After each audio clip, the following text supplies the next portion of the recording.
And you thought the Omega Templar was gone. Not so fast! I am Deltia from DeltiusGaming.com, back with my Omega Templar on the DC faction better than ever. Yes, Dunmer, DC Templar.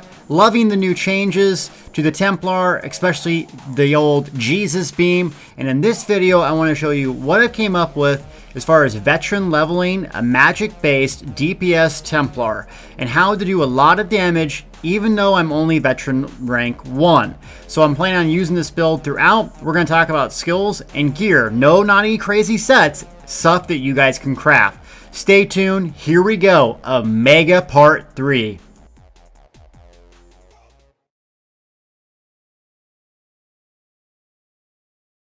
I'm back with big nasty Dunmer here. Yeah, 2 beams, vampire, looking mean and lean.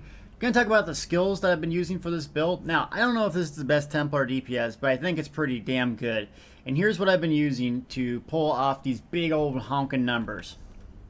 So, at veteran rank 1, you have pretty much access to most of the stuff in game. The ultimate that I really want to use is Meteor into Shooting Star, but I don't have enough mages guild yet. So instead I replaced it with bats, and I want Devouring Swarmed as like an oh crap self-heal button. But ultimately, you know, getting Meteor here is the most beneficial thing for you because of the passives here. Even slotting it, it gives you a big increase. These are also some important passives as well. So ultimate, get those lore books. You really want to aim for that. Inner Light gives you tons and tons of magic and spell crit. You can use Vampire's Bane or Reflective Light to get the spell crit as well. But remember, you do damage based on what? Max magic plus spell power. So for me, it makes sense to get that massive bonus. Another underrated ability I think that people don't like to use is now instant cast Purifying Light. It takes 6 seconds, it's instant cast, and they save up damage. Look at that. It can hit for 11k and can even crit. Plus it heals the teammates.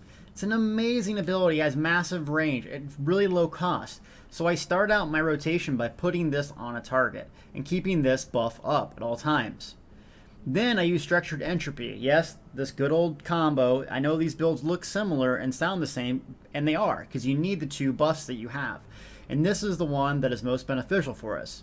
Tons of health, spell damage, and it's a dot. You're going to put this up. Now you put it in your rotation second. Here's the reason. Basically, when you do this, you're gonna Purifying Light, hit them with the Structured Entropy, and then you're gonna basically stop light attacking after that. The reason being is once you get this Mage Guild max, you get the empowering for your next attack. So after you do that Structured Entropy, you want to do a hard hitting ability, which is Dark Flare. Dark Flare hits very hard. It is a channeled a cast, 1.1 seconds, reduces their healing, and guess what it grants? Empowering, making the next Dark Flare hit equally as hard. So you basically do this over and over, and then light attack before reapplying your Purifying Light. That's basically how it works. It's pretty easy. You're just doing Dark Flare spams, Purifying Light, light attack, making sure Structured Entropy's up. This produces pretty dang high DPS, and it's safe because you have a lot of range. Now, if you didn't want to use the old Dark Flare spam, you could always use Puncturing Sweeps. I don't know if that's more damage. It very well might be, but you have to be really close. So the safe route is Dark Flare, the non-safe route, Puncturing Sweeps. Back bar is AoE. Oop, gotta place an ability there. Okay, Inner Light, gonna have it on here because so it stays on. Puncturing Sweeps on my back bar. It's AoE, self-heals, and it stuns enemies right in front of you. And then also Blazing Spear. I like this for the group utility aspect of it. Also that it's a great stun, and it's an AoE, so once you plant it in the area, it does damage in the area. Now, a weird pick you guys are going to think is crazy is Pulsar. Yes, Pulsar. Giving that minor mangle. So it deals damage to enemy and reduces their max health by 10% for 30 seconds. That is a really big deal, considering that most people don't run this. And so if you're playing a healer or kind of an alternate DPS, reducing that damage by 10%, that could be a lot of damage. Now, it's not going to show up on the scoreboard, but it will show up by mobs dying faster. So I don't spam this ability anymore. Remember, it's 30 seconds, so you don't need to you hit this once every 30 seconds, those mobs are stunned. Then go into your Puncturing Sweeps and throw a Blazing Spear down. Got good old Breath of Life here just for healing. Just too powerful to pass up. And then my Solar Prism morph for Gravity Crush. So that's my ultimate. Now, this ultimate doesn't do as much damage as a Mage's Guild one, or it may. It's great AoE, but the thing you want to use this for is oh crap moments where the team's about to die. Remember, in this area, enemies that are in the area do 30% less damage. So that's going to basically save your team in tough fights. So modifications to this, if you wanted to solo, put Repentance here instead of Blazing Spear. So then you can start using all of those corpses for self-healing, a free self-heal. Plus, it gives you Create Magic generation and Stamina generation. Oh, did I not talk about the greatest ability in the world, Radiant Destruction?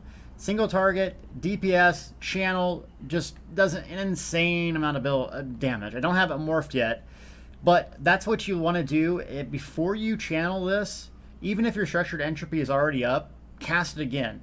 You want to proc every time that Empowering, and then go into it. Remember, 20% harder over a 2.5 second duration, you're going to do a lot more damage. So what I try to do is come off of a Dark Flare into Radiant Destruction, cast a Structured Entropy into a Radiant Destruction. Trust me, it does a lot of damage. Now I'm going to show you a live video of Spindle Clutch, and so you guys can see the damage firsthand, and then we're going to talk about gear.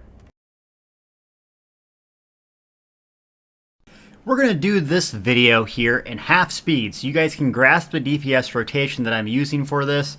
And it starts off kind of like what I said. Purifying Light into an Entropy into a Dark Flare. Now I do throw down a couple spears there. 1 for the tank, 2 for AoE damage, and 3 for some instant burst.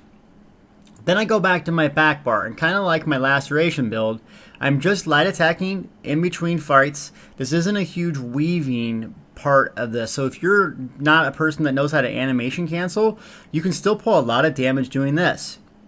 Purifying Light, you really want to keep that up at all times. It lasts 6 seconds, and it's going to be that dot or that buff on the top of your bar.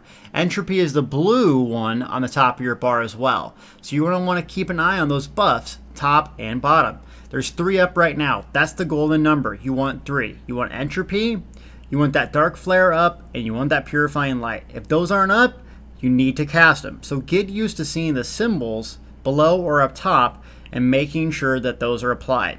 And when I'm DPSing, that's really all I do. Until the boss dips below about 30% health on this build, then I go into execution mode.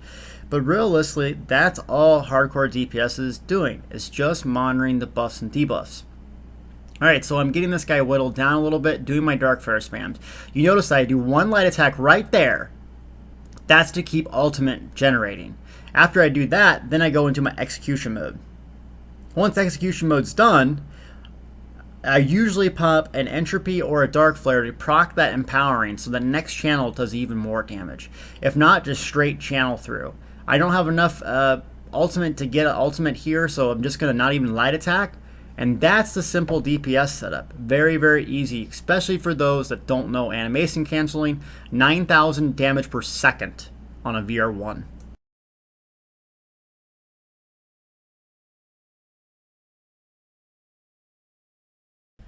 Alright, let's talk about 2 things. 1, gear, and then 2, I want to talk about champion points briefly. Remember, this is not the full build yet, so I'm still researching, finding out what does the best.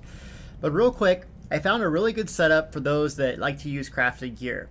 You can use the Warlock set at level 20, VR1, and VR12. I highly recommend investing in those 3 sets because I use them throughout the rest of the game. Especially if you use an alt that was magic based, this is going to help you out a lot.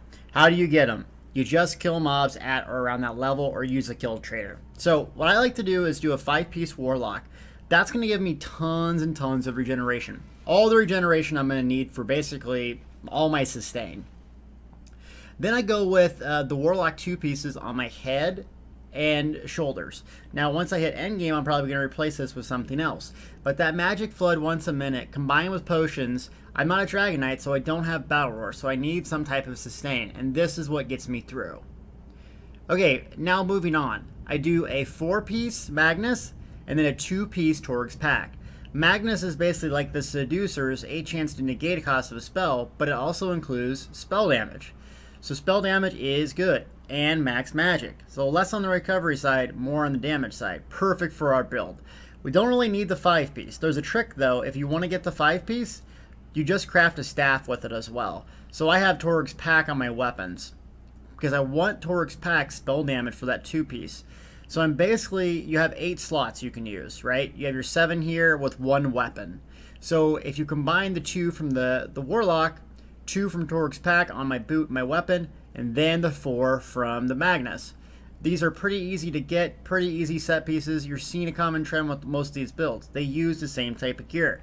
So this is the gear I did with all that crazy DPS. It's not that crazy. You guys can obtain this sort of stuff. I know you guys have been giving me feedback. Don't do best in the slot. Well, here you go. Here's a build that doesn't have best in the slot and still kicks ass. Okay, for the traits, you're going to want Divines where you can get it. So Divines on small pieces. Boots, sash, gloves, and then large, you want Infuse. So legs, chest, head. You can't change Infuse here on the shoulders, but that's okay. It's still valuable. The weapon, you'd ultimately want Nirnholm, but Sharpen is the second best thing. And thanks for leaving the comments in the YouTube chat. You guys pointed me in the right direction for poison damage. So that's a great enchant that's going to add a lot of damage. I do have a backup Resto staff in case I heal, which is magic return. I still use the Sharpen trait. That's all gear is. Really simple. So let's talk about champion points. I'm not going to go ultra in depth with this. You know, my last Ration build I did pretty good in depth, and I will again once this is finally done. But I want to show you where you get most of your damage from. Most people go in the Apprentice, right? Because, you know, it has Elemental Expert. That's all the cool things that we want. But realistically, you want to just spend 30 points here. I don't go high on Elemental Expert. Why? Because that's not where most of my damage comes from. If you look at my toolbar here, you actually read the abilities. So this isn't flame damage. This isn't flame damage. This isn't flame damage. And that's not flame damage. What is it? It's magic damage. So you want to pump that up. You're really trying to get 30 points into here so you can get this 12% spell critical. That's what you want to do. Then you can move on. I mean, you wouldn't even have to put any points here if you just wanted to go Elfborn or Spell Erosion or Blessed. Blessed, I heal sometimes and I heal myself, so I gotta have that. Then you move right over here. Thermagurge, blah, blah, blah. Pump this up. Pump this thing up. And in fact, you probably don't even want any staff experts in here. Why? Well, we don't use light attacks hardly. So most of our damage does not come from that. So you can go right here. And that's the primary source that you want to go to. Now, I've been learning some tricks with Dunmer. You basically, Dunmer, I think around 10% is what it mitigates. I don't know that for sure. But I'm just assuming you can only mitigate half of 40% flame damage in stage 4. So I combine that with the Dunmer passive and then Elemental Defender at around 10%. Don't go any more into this. Otherwise, it's just crap and not useful. So I kind of spread my points out here. And then even some self-healing so I can heal myself because these are really good, valuable passives as a Templar. Last but not least, passives. Guys always ask, Delty, what are your passives? Alright, so the two most important, ooh, this is good, spell resistance. Two most important, Burning Light, which gives you a chance to proc some more magic damage. And then Prism. Activating this gives you ultimate. So activating that Dark Flare over and over and over is how we generate ultimate. Combine that with our light attacks, we're going to be spamming ultimates all day, every day. This is really good as well. So the spell damage, you're going to get the minor and major buff with entropy. You're going to hit very, very hard. And of course, this, reducing the ultimate cost of abilities, making bats very, very cheap. Also invest in this one so you can resurrect people faster. That's really important. Destruction Staff, it's really just not that important. Reducing the charge to heavy attack, that's great if we're going to rip off heavy attacks for sustained. Not that important. What's important is the light, getting this regeneration and recovery. That is a must. And then, speaking of must, any Mage's Guild passive, yes, even Persuade. Get this thing pumped up as much as you can because this is what's going to add tons and tons of DPS with that empowering. And then also, if you can do Undaunted dailies, do them. Because these things add up. Using synergies restores resources, and so too Undaunted Metal gives you an overall bonus. And of course, take all your Dunmer passives. That's it. If you guys want to watch combat more in detail, I'm going to show you a video after this. No talky talk, so you don't have to hear me yapping, but just the fight. So you can see it at live speed, the spindle clutch boss, so you can kind of see what I'm doing live speed. Still need a lot more practice. I need to research Templar a little bit more, make sure that I'm doing everything right, and level this sucker to VR14 with an updated build for you. Probably going to take 2 to 3 weeks to get this guy to Veteran 14, so I'm not going to grind my face off and kill myself like I almost did last time, but I do want to get this done. What am I going to be doing next? Yes, Nightblade. Yes, Sorcerer. Give me time. I'm only one man. And one Dunmer man!